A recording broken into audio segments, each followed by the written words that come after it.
개인 사업 전체를 법인으로 전환했을 때만 네. 자동차 제조를 하다가 음식 제조를 할 수도 있잖아요. 배우자 지분도 특례 증여가 가능한가? 반드시 전적으로 가업에만 종사해야 된다는 10년 이상 다 보유해야 되는 거는 아니거든요.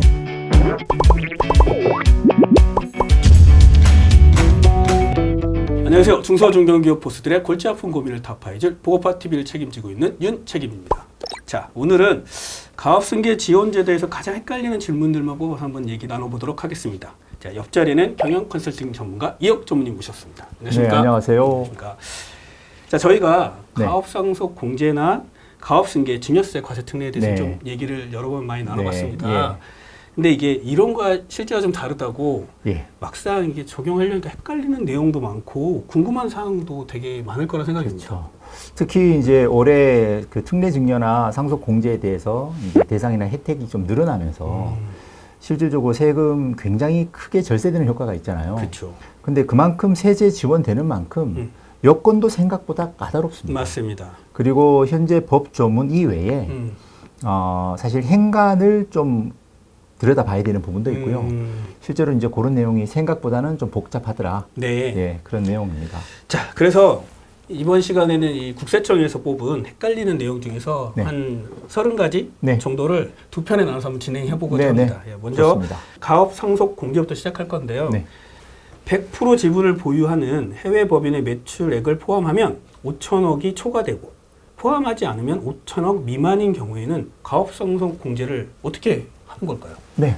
기업 회계 기준에 따라서 연결 재무제표를 작성한다고 하더라도 상증법에 따른 중견기업의 매출액 평가 기준은 그 종속기업의 매출액은 포함하지를 않습니다. 네. 그러니까 종속기업은 제외하고 하니까 제외하고 가능하다. 예, 가능하다. 주식회사에서 유한책임회사로 전환 시 유한책임회사의 출자분도 가업 상속 공제가 되느냐? 예, 그 답변 드리기 전에 이제 주식회사, 유한회사, 유한책임회사가 뭐가 다른지 네. 거기에 대해서 간단하게 좀 설명을 드리면 네네. 주식회사는 뭐 일반적인 그냥 저희들이 알고 있는 가장 일반적인 형태고요. 유한회사 같은 경우에는 1인 이상 사원으로 이제 구성이 되어 있습니다. 모든 사원은 지분에 따른 의결권을 이제 갖고 있고 외국 대기업이 우리나라 현지 법인 설립할 때 많이 좀 설립을 했습니다. 애플 코리아, 구글 코리아, 넷플릭스 이제 유한회사 조직 형태를 갖고 있고요. 네. 유한책임회사도 유사한데 유한회사하고 다른 부분들은 지분이 아닌 머릿수에 따라서 사원 한 명당 지분율과 관계없이 의결권 1개 그렇게 적용이 되고 있는 회사입니다. 네네. 내부적으로 이제 조합의 성격을 좀 갖고 있는 거고요. 네. 당연히 유한책임회사의 출자분도 다 상속 공제에 해당이 됩니다. 유한회사가 최근에 설립이 많이 돼요. 이제 현실적으로 개인 기업에서 법인 전환을 많이 하거든요. 네. 근데 이제 부동산을 갖고 있는 회사 같은 경우에는 이제 실무적으로 현물 출자를 많이 하는데 현물 출자 법인 전환 시에 검사인의 조사 보고 절차라든지 네. 또 법원에 인가가 없어도 가능하기 때문에 빨리 법인 전환해야 되는 그런 그 입장에 있는 회사 같은 경우에는 최근에 유한회사가 굉장히 많이 설립이 되고 있습니다. 자, 그럼 세 번째로 상장 법인으로 여러 관계 회사가 있는데 이 관계 기업의 매출도 합산을 하나요? 예. 상속이 개시되는 법인세 사업연도에 직전 3개월 연도 매출액 평균 금액이 정해져 있거든요. 네. 그래서 각 개별 기업마다 그 매출액을 기준으로 산정을 하는 겁니다. 개별 기업으로 네. 한다. 네네, 그러니까 그렇습니다. 안 맞추는 거네요. 네, 그렇죠. 개인 사업을 영위하던 중 공장으로 사용하던 건물을 제외하고 네. 법인 사업으로 전환을 하면 가업 영위 기간은 어떻게 계산이 되는지. 그 개인 사업 하시다가 법인 전환하신 분이 많이 있잖아요. 네네. 근데 이제 옛날에는 개인 사업 전체를 법인으로 전환했을 때만 네. 이제 가업 영위 기간을 개인 사업도 인정을 해줬거든요. 근데 이제 최근 기재부 예고가 좀 바뀌었어요. 2019년도 10월 28일 얘기도 그렇고 제가 좀 찾아보니까 네. 2021년도 7월 달에도 네. 거기에 대해 비슷한 얘기가 나와 있더라고요. 그래서 사산의 일부를 제외하고 법인 전환하는 경우에 개인 사업자로서 가업 영위한 기간은 실제로 가업이 영속이 되고 있다고 사실관계가 판단이 되게 되면 네. 기간을 인정을 해주는 걸로 얘기가 좀 바뀌었습니다. 전에는 일부 사업령을 제외하면 안 해줬는데 네. 일부를 제외하더라도 네. 인정을 해주는 거네요. 그렇죠. 토지 같은 경우에는 개인으로 놔뒀다가 음. 나머지만 법인으로 이제 전환을 하는 경우도 네. 지금 인정이 되고 있는데 좀 유의하셔야 될 부분들은 네. 아예 다른 업종을 한다거나 아니면 새로운 매출처나 새로운 직원들만 뽑아서 하게 되게 되면 영속된 기간으로 과세당국에서는 인정을 하지 않는다라는 거죠. 그러니까 대표적으로는 일부만 해도 되는데 네. 가업의 영속성은 좀 따져봐야 된다. 네, 그럼요. 네. 예, 알겠습니다. 자, 다음은 요게 좀 헷갈리시는 분도 있을 것 같아요. 의료 제조업에서 식품 제조업으로 업종 변경 시 네. 의료 제조업 명의기간도 가업 기간에 포함이 되느냐? 그렇죠. 이 부분들이 많이 헷갈려요. 네. 그리고 올해 법도 조금 변경이 됐는데요. 현재 가업 상속 공제나 증여 특례 대상 기업을 볼 때는 이전에 대분류 범위 안에서 변경했던 거는 인정. 그러니까 우리가 같은 제조업인데 만약에 자동차 제조를 하다가 음식 제조를 할 수도 있잖아요. 그렇죠. 근데 대분류상으로는 제조업이기 때문에 그 부분들은 현재 가업 요건을 판단하는데 인정을 해주겠다. 그런데 우리가 사후관리 기간이 있어요. 맞아요. 사후관리 기간에서는 대분류가 아니라 중분류 범위 안에서 사실을 변경해야 됩니다. 요걸 헷갈리시는 것 같아요. 예. 결국은 가업 영유 기간을 따질 때는 대분류 변경은 대분류. 가능한 건데 예. 사후 관리에서는 대분류가 아니라 중분류에서만 네. 가능하다. 예. 이렇게 알고 있으면 되겠네요. 그렇습니다. 제조업은 10년 이상 영위하였지만 부업종으로 도매업을 추가한 후 5년이 경과한 경우 가업 상속 공제가 가능하냐? 네. 예. 네, 그렇죠. 가업 상속 대상 기업의 판단은 이제 주된 사업을 기준으로 합니다. 주업종. 예, 주업종. 그 주업종은 전체 매출에서 주업종이 차지하는 그 비율을 보는 거거든요. 네.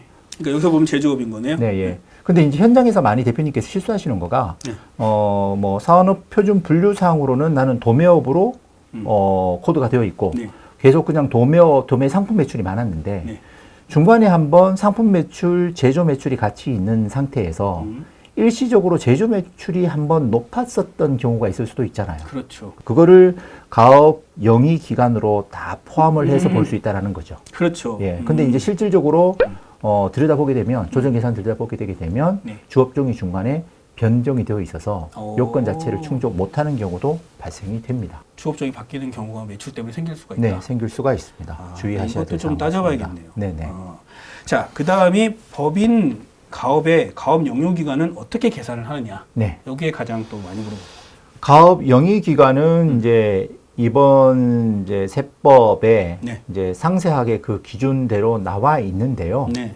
실제로 케이스마다 사실 굉장히 좀 차이가 많이 나고 네네. 헷갈리는 부분이 많이 있거든요. 네네. 그래서 그 부분은 제가 따로 한번 케이스별로 네. 현장에서 많은 질문이 나오는 걸 한번 따로 추려봤습니다. 네네. 한번 저 설명을 좀 드리면은 네. 최대 주주가 특관인을 포함해서 40% 이상 지분을 갖고 있어야 되지 않습니까? 그렇죠. 근데 이제 본인이 그 40% 이상 10년 이상 계속해서 보유를 하고 배우자로부터 증여받던 20% 지분은 보유 기간이 10년이 안 돼요. 그런 경우에는 가능하냐? 60% 전부 특례 증여가 가능하냐? 예, 그래서 만약 그게 한도 이내라고 하면 배우자한테 증여받았던 주식이 10년 동안 보유하지 않더라도 요건 충족이 되기 때문에 네네. 가능하다. 두 번째, 본인이 30% 갖고 있고 네. 아들이 50% 배우자가 20%를 모두 10년 이상 계속 보유하고 있는 경우 네. 배우자 지분을 남편이 증여받은 후 10년 이내에 특례 증여 가능한가? 예, 당연히 아까 말씀드린 대로 그렇죠. 가능하다. 그렇죠. 네, 가족이 본인이 40%일 필요 없다. 그렇죠. 예, 특수관계자 전체 그룹 개념으로 봐야 된다. 그렇죠. 다음 케이스. 본인이 30%, 그 경영자가 아닌 배우자가 50%를 갖고 있어요. 두 분 다 10년 이상 보유를 한 경우에 본인 지분의 특례 증여는 당연히 가능하죠. 그렇죠. 그런데 배우자 지분도 특례 증여가 가능한가? 배우자 지분은 경영자가 아니기 때문에 그러네요. 경영한 지분이 아니기 때문에 불가. 주주로만 있는 거라서. 그렇죠. 만약에 배우자가 경영자라면 배우자 지분의 특례 증여가 가능한가? 네.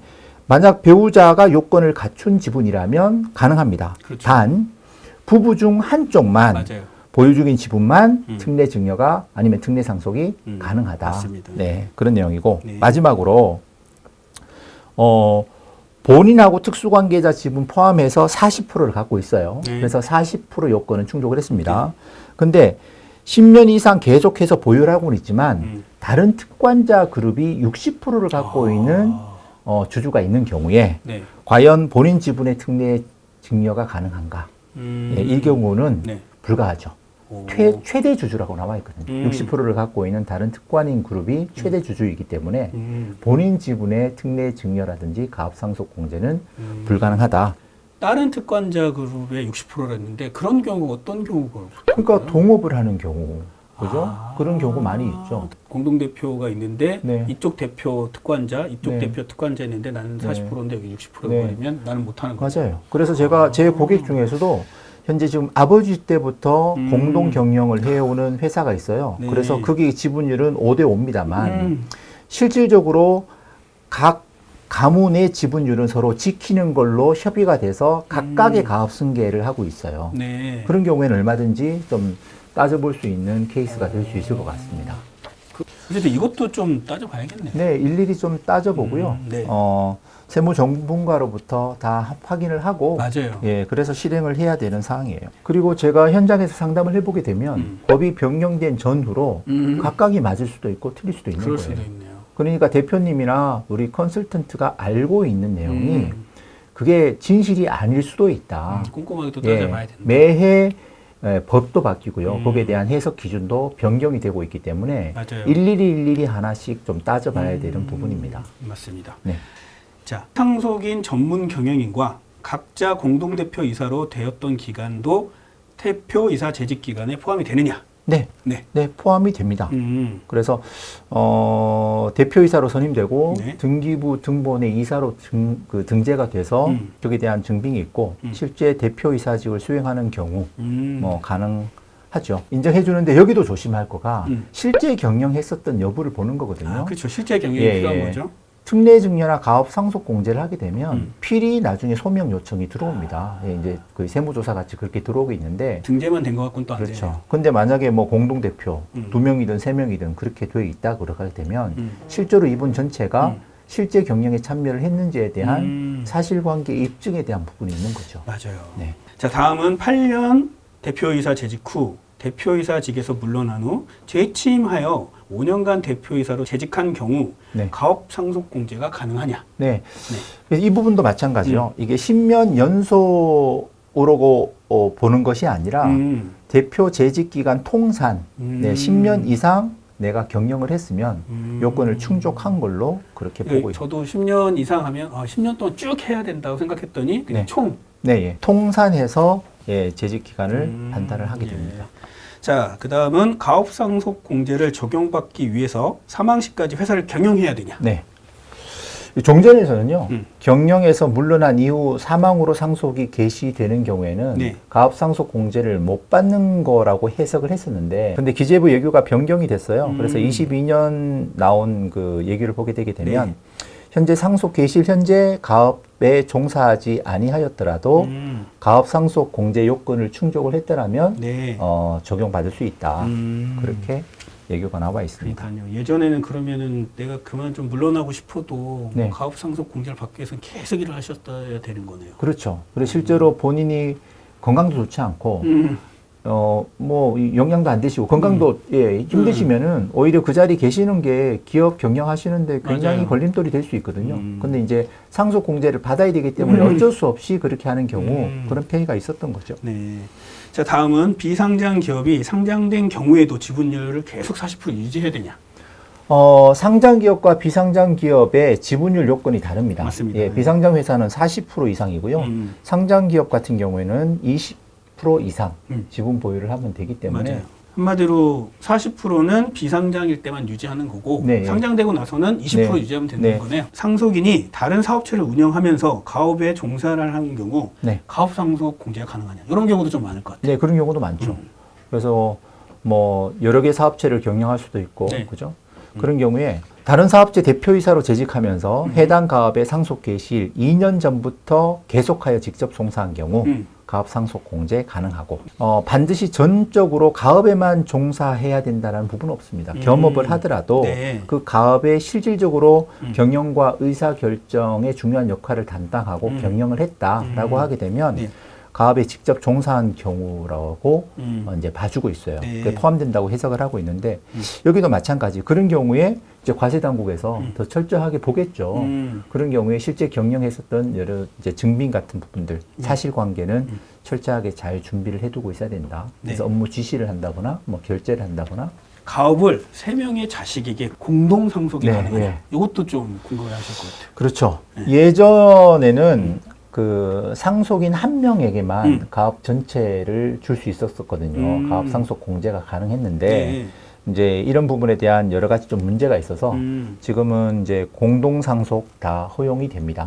단 전체 한도는 전체 한도 범위 내에서 이제 안분을 하는 거고요. 그렇겠죠.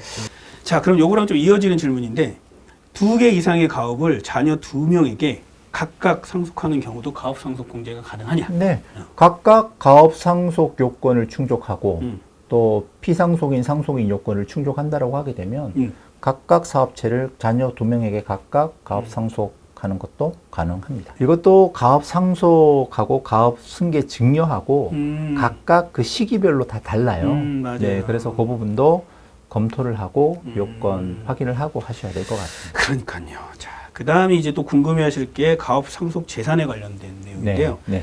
자, 상속받은 주식 중 10,000주는 피상속인이 10년 이상 보유를 했고 네. 5,000주는 10년 미만 보유했어요. 네. 이럴 경우 가업 상속 공제 대상이 되는 주식은 몇 주인가? 네. 10년 이상 다 보유해야 되는 거는 아니거든요. 그래서 현재 이 케이스 같은 경우에는 15,000주 전체가 가업 상속 공제 가능합니다. 그래서 종전에는 이제 기재부 예규가 변경이 됐어요. 그래서 실제 내가 경영에 대한 요건을 10년 이상 그 했다고 한다라고 하게 되면 주식을 반드시 10년 이상 보유를 해야 되는 거는 아니다. 한마디로 예. 10년 이상 보유한 것만 전에는 쳐졌는데 네. 10년 이상 보유하지 않더라도 네. 10년 이상 보유 안 한 부분까지도 다 가능하다. 예, 가능하죠. 이거네요. 예. 가업 법인의 총 자산 가액 중 질권 설정된 법인의 금융자산 가액 및 종업원 등에게 임대 중인 공동주택, 그러니까 네. 사원 아파트겠죠? 네네. 이거는 사원 무관 자산에 해당되느냐? 네. 이제 특례증여나 가업상속 공제에 항상 사업 무관자산은 빠지잖아요. 그래서 법에서 정한 사업 무관자산이 크게 5가지가 있는데 이 케이스 같은 경우에는 네. 직원이 사용하고 있는 아파트가 네. 기숙사나 직원들이 무상으로 쓰고 있으면 그거는 이제 사업 관련 자산이지만 네. 회사가 뭐 임차료라든지 임대 보증금을 받고 임대를 해줬다. 임대를 한 거네요. 그러면 예, 사업 무관자산으로 보고 있습니다. 네. 네. 현실적으로 가업 상속 공제를 적용하거나 특례 증여할 때는 현재 곡에 대한 금융 당좌 자산도 전부 다 해지를 하고요. 3개월 이내 현금으로 좀 넣고 예, 또 불필요한 보험 같은 경우에도 다 해지를 하고 있습니다. 아, 그렇구나. 네. 근데 이제 경영인 정기보험 같은 경우에는 그 실질적으로 보험료에서 비용 처리가 되고 있는 경우에는 네, 사업 무관 자산에서는 이제 배제가 되는 거니까 또 거기에 대한 또 장점이 그거는 또 있을 수 있는 다르네. 거죠. 예, 예. 케이스 바이 케이스네요. 네, 네. 자, 그 다음이 피상속인으로부터 차입한 가수금을 법인이 정기예금으로 보유하고 있는 경우 동정기예금이 가업상속 공제 시 사업 무관 자산에 해당되는가? 네. 만기가 3개월 초과하는 거는 사업 무관 자산이고 또 만기가 3개월 이내 금융상품도 과다 보유 현금은 사업 무관 자산이 되거든요. 그렇죠. 현행세법은 직접 5년 평균 현금 보유량의 150%를 초과하는 맞아요. 현금은 이제 과다하다. 굳이 이렇게 사업용으로 다 갖고 있을 필요가 없다. 그래서 업무 무관 자산으로 보고 있어서요. 네, 실무적으로는 아까 제가 해지를 한다 그랬잖아요. 해지를 해서 3개월 이내에 온다고 하더라도 5년 평균하고 비교하게 되면 또 과다 보유가 되는 경우가 있거든요. 네. 그래서 이제 평균 자체를 높여서 1년 뒤에 하는 그 실무적인 그런 경우가 있습니다. 우선 가업 상속 재산에 관련된 질문까지 해서 총 18가지를 먼저 알아봤습니다. 자, 다음 편에서는 사후 관리부터 헷갈리는 질문에 대해서 이어나가도록 하겠습니다.